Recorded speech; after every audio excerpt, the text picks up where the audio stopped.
everyone. I'm Jason Belinky, CEO of Athletes for Hope.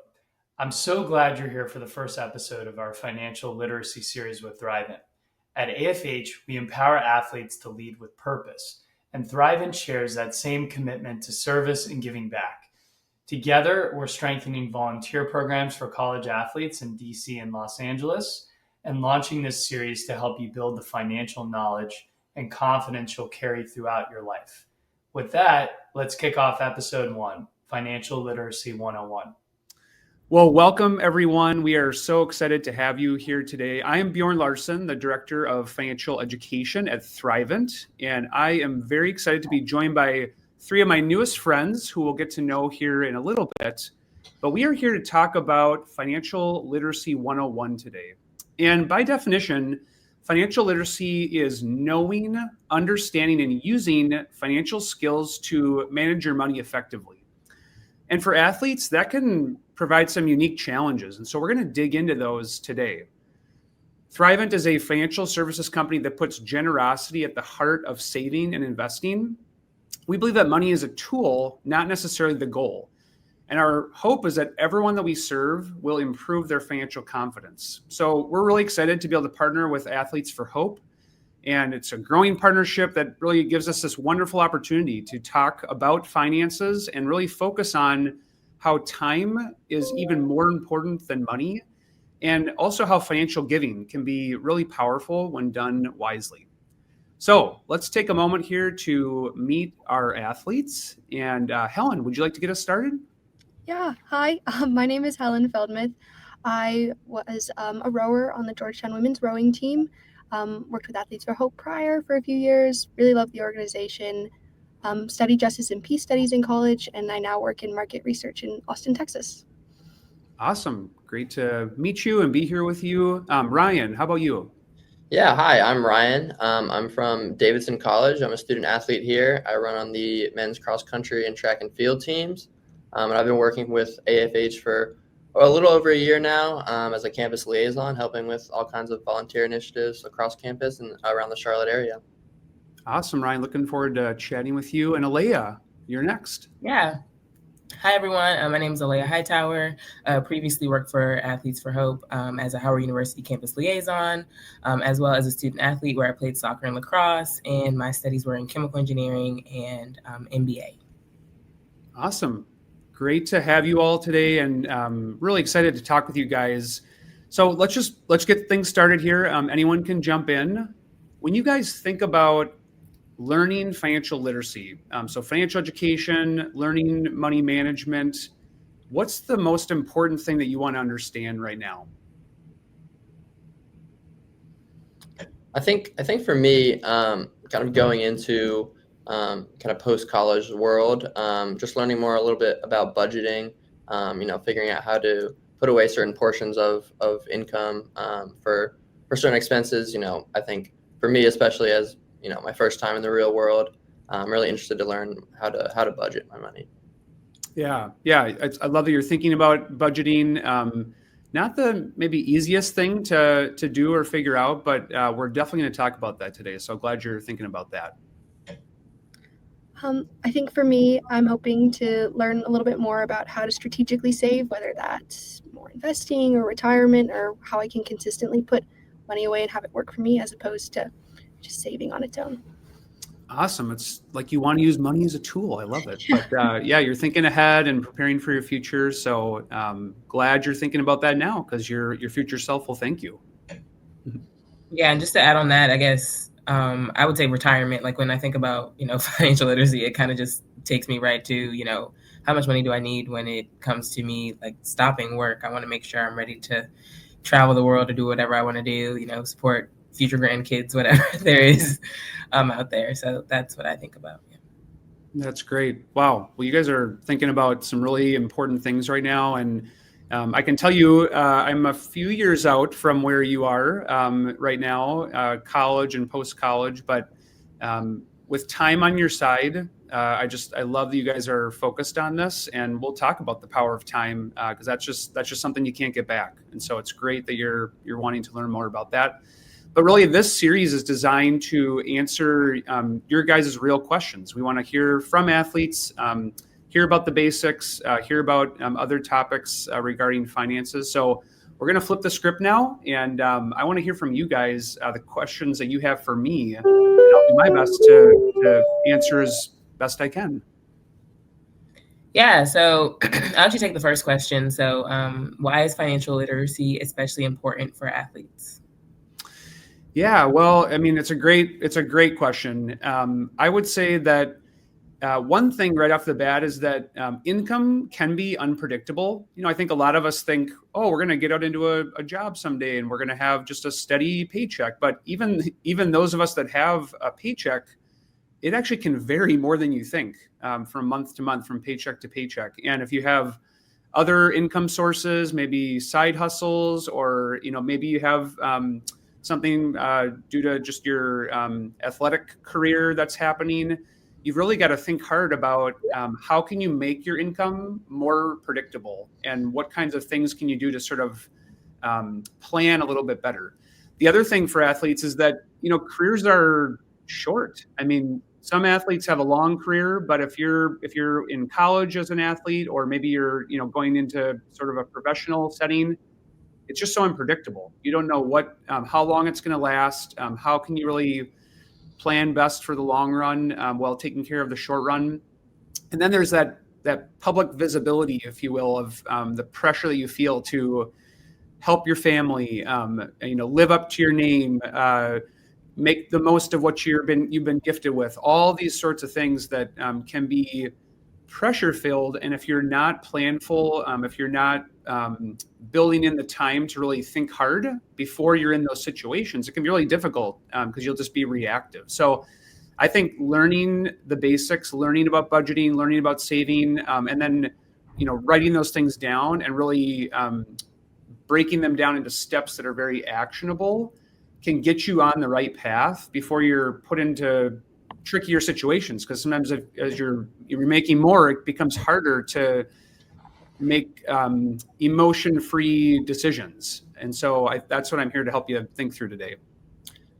Yeah, so you just mentioned taking actionable steps. So for someone in my shoes and just starting to think about my finances, what are some of those first actionable steps that I can take? Yeah, so I think the first thing that so I'm a certified financial coach, and so I've worked with hundreds of different people. And one question I like to ask right off the bat is, what's your history with money? How did you grow up learning about money? Did your parents, did your household talk about it? Did it ever come up? Was it a stressful thing? Was it a positive thing? Was it modeled well? And just to take a moment to really think hard about that. Most people don't ever think about that. And that really shapes who you are as an individual when you start making money and you have to start making your own financial decisions. So think about how it was modeled, and then really think about, how do you feel about money? I know it's like a little hard to maybe pin that down, but like when you hear the word money, what comes to mind? Is it based on how you grew up? Is it stressful? Is it exciting? Are you hopeful? Because these feelings will impact your behavior, and your behavior will then impact the next things I'm about to say. So once you start there, then I think the first step is really to have a good handle on what's coming in, what's going out. What do you actually need to live your lifestyle, and what are you actually making? Most people, most Americans never take the time to actually track what's happening. And you don't have to do it forever if that's not going to work for you. You can just look back over the last 6 months and just see, okay, what are my expenses? How much is coming in? It's sort of like just getting stats in athletics, right? Like making sure that I actually know my performance and I'm not just sort of guessing at what it is. The next step is to really get some clear goals set out for you. So I would say, think about a goal for the next year. So a short-term goal that you can write down, that is very actionable, and honestly, hopefully one that excites you so that you stick with it. And then what's maybe a longer-term goal, maybe like 5 years or more out from now? You want to buy a house someday. You want to get a car someday. You want to get married. What can you put out there to start working backwards from? and build that habit of saving early and use technology to your advantage. Automation is one of the best tools we have at our fingertips, and one of the best things, honestly, ever created in personal finances. Because if you start early and you get it out of your purview, out of your checking account, out of your savings account, you never even act like it's ever there.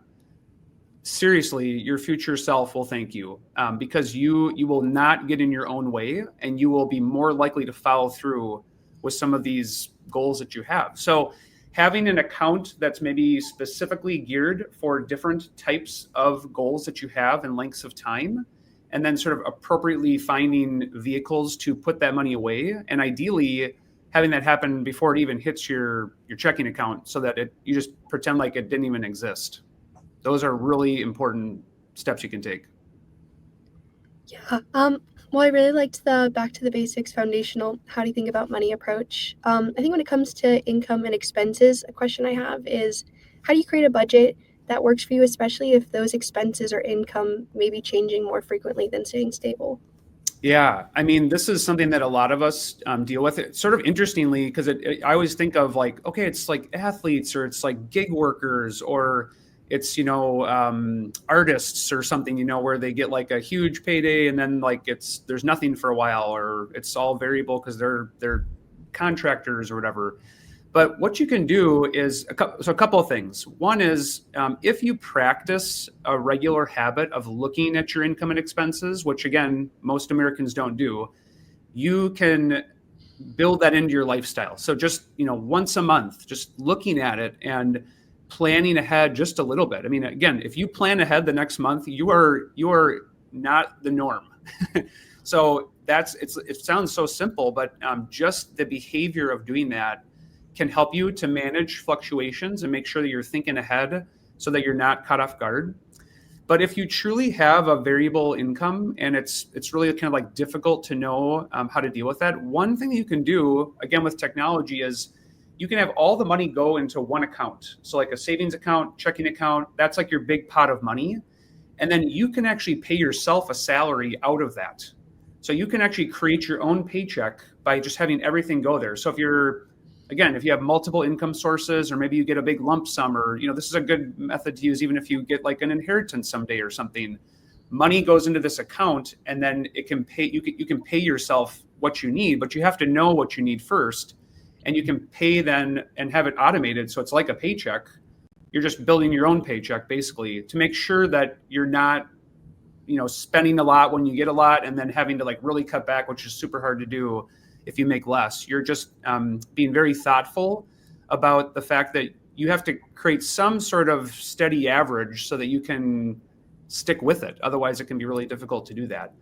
I think also being flexible on your wants, and maybe even like your giving categories, the things that you can maybe adjust month to month, which is honestly just a good practice, because being able to do that is quite hard, especially if you like inflate your lifestyle. And so learning how to dial back on things and maybe ramp up on months where times are better, that's a skill set that, again, most people can't do very well. So if you can figure it out, I'm sure the three of you can figure it out. I know you can.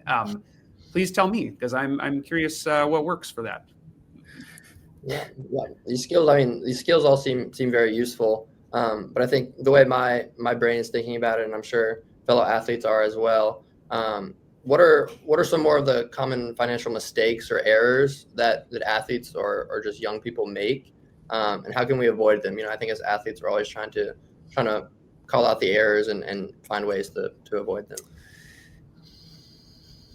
Yeah, it's a great question. I think what really is a difficult thing for a lot of people, and especially athletes, is overspending as your income grows. If you're like getting some sort of a deal now, in college or maybe out of college or whatever it is, and you get a big chunk of money when you've gone kind of from zero to that, it's really hard to not be very excited about that. I mean, you should be excited about that. What an amazing gift. But it's so easy to inflate your lifestyle to that level. And let's just be honest, sometimes we inflate it beyond the lifestyle that we actually have for income. And so if you do that and you start to add too many regular expenses every single month, like if you buy things that you spread out payments or whatever, your minimum need grows dramatically. And then what happens if things change? What happens if you get injured? What happens if the deal goes away, or like the money runs out or whatever? You have not learned how to live below your means, and you've not built in margin or cushion to be careful. So one way to combat that is just make sure you have an emergency account. I think honestly, just saving money, like just, it's a basic concept, but putting money aside gives you options. And just, you have to pretend like that money doesn't exist, because the unexpected is going to happen.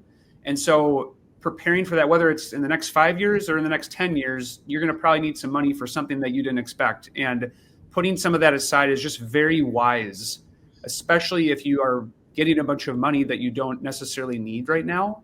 So being very cautious to inflate your lifestyle. I've heard multiple athletes who have actually been successful. I've just been hearing a lot about the NFL just because the season kicked off here, but they are making millions, and they just do not live like that. They just pretend like that's not them, that's not what they need. And they're just thinking about their future self and thinking, well, if I play for 5 years, then like this money could last me the rest of my life if I'm smart. So I should really think about that and put it away and not touch it for a very long time. So automating savings, building in cushion. And I think also because of who we're talking to here, like I think we're givers. Like we want to give money. We want to help people in our lives. We want to serve organizations. We want to put that money to good use. So having a giving plan, I think, is very important. I know we're going to talk probably even more about that here, but just not giving impulsively, really being thoughtful about why you're giving, what organizations, what people, kind of keeping in mind that if you open that door, it can be very difficult to change that in the future. So just like being very hesitant to do decision-making in that category too quickly, like just really thinking about it, maybe getting some counsel too from different experts and people in your life that you trust, so that you're just, again, not living like you have all that. You're living way below your means. And I'll tell you, if you save automatically and live below your means your whole life, you're in a great situation, way far ahead of most Americans. So I guess, can we dive a little deeper into that giving plan? I guess, when athletes do have a lump sum of money or want to give back to organizations and different causes, how can athletes be financially smart about that? Yeah, well, this obviously hits close to home because, at Thrivent, we are a very generous organization and just, love being very purposeful with finances and with money. So the first thing I'd say is build it into your budget. I think that making giving like a spending category, really, where it's just expected, is very important. And that way it's very planful and it's not just reactive. It's not like, oh, I got asked and now I'll give. It's like, I'm going to go toward the places where I feel most connected, the most passion. I want to really help them and see them succeed. And make sure it aligns with your values so that you might even want to get more involved than just money, right? Like money is sort of the main American way that we give, but like I know all of you told me that you are involved with organizations. You want to give time and energy and your knowledge and your passion to help mentor people and grow that organization beyond just what the money can do. So I think being very thoughtful and having a plan of just maybe 3 to 5 or more organizations that you really care about, that connect well with who you are, so that maybe even consider giving more to fewer, so that you can really have an impact and also give of your time and your energy into the future. You can also use tools like there's donor advised funds where you kind of put money into a fund and then you can decide in the future where that money goes. So that can be another way to do it. But I think just being more planful, because a lot of people it's like the last thing they think about and it's just reactive. It's like, oh, I got a letter in the mail and they need money. I guess I can do it this month. But having it be really, truly part of how you steward your finances and have it be connected to who you are, it's such a more meaningful way to give. And that way, it's not just money either, right? It's like your passion, your energy, and then you're more excited when you see those organizations succeed and grow. Definitely. Well, one of the special things about Athletes for Hope is it really brings student athletes, professional athletes involved with a range of organizations and builds deep interest in them and investment in more than 3 to 5 organizations. And you feel really connected to all of them. So, what's the best way to really plan staying engaged with a range of organizations you've built up over the years that you really do care about? Maybe a rotating donation, or how do you advise people on that? Yeah. I think, I think, like, again, doing like regular giving, having that part of your plan is great. I think if these are really truly like your core organizations that you care a lot about, I think just like being a part of like meetings or newsletters or just information to truly understand the needs that arise from the organization as well can be a great way to be able to give extra too, if you're able to do that and you want to do that for the needs that arise. And then I think, like I said before, getting involved just with your time, maybe being on the board or getting maybe mentoring or some way where you're actually getting to almost use the funds you're giving to be a part of that work and see it come to fruition. That's a really meaningful way to stay connected. And then I think just a healthy, regular process, maybe a couple times a year, of just reviewing where you're giving and having an honest conversation with members of your financial household about, are these still at the top of our list? Are these still organizations? Because it's honestly kind of hard to like change who you're giving to. But I think it's a healthy practice of looking at that and being very honest with where you're at in your life and what values you have. And does this still connect? And can I still be behind this? So that, again, you're just sort of stewarding and steering toward the things that matter the most to you.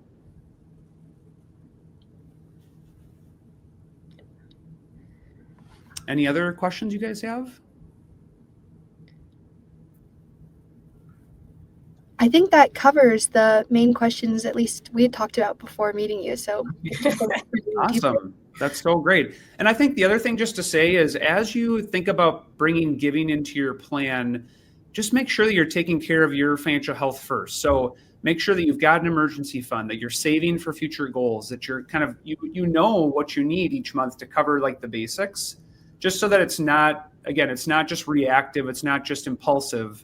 It's very thoughtful. And I know many, I've heard athletes, I know other people in my life who I look up to, who are very thoughtful just about where they're putting their funds, where they're putting their money. And it takes a little bit more upfront to do that, but it's well worth it, because then when you get to be a part of seeing that in action and you're so connected on a variety of levels with an organization, such a great place in a way to give.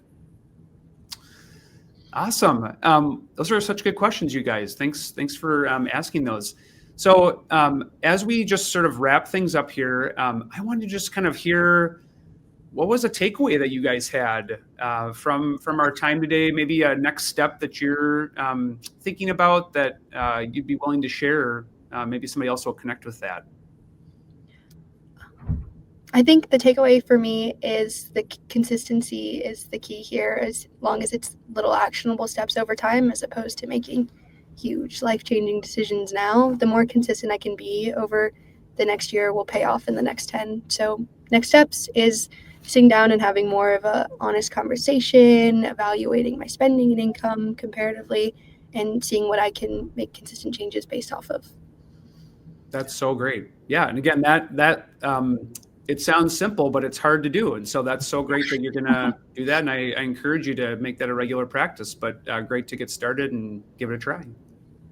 Yeah. I think for me, a big takeaway for me was that time is on my side. Like you said, I think for me, going back and thinking about how money has been talked about through my years of growing up, and kind of relating that back to how do I want to think about money going forward. Yeah, that's great. Yeah.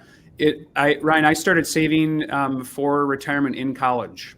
And so not the norm. And it wasn't a lot of money, by the way. It was just a couple $100, but just the practice of taking advantage of time. It's, again, something you can never get back. And you will be so thankful later that you just started taking action, whatever it is. Yeah, I think one thing that really stood out to me was, and I know this is probably for like, people with higher contracts, but I think the one thing was, you said kind of like pay yourself, right? So if you kind of already make a baseline of a certain amount and then you say you get a bonus, kind of like, not say throw away the bonus, but put the bonus somewhere where you can save it and, actually, do something important with it or for the long term, and then kind of just live off the money that you've already been living off of. So I know next time I get a bonus, I think I will be doing that. Yep. Sure. Yeah, I think Go I won't get the quote exactly right, but one thing I've really appreciated that I've heard before is that wealth is actually hidden and being rich is seen. And that's not the exact quote, but I like it. easy to see, the money that people spend on stuff. Yeah. And wealth usually is a very hidden thing because you would never even know that people were being really, really smart in the background, but they just put money away for a long period of time, and they were very happy later.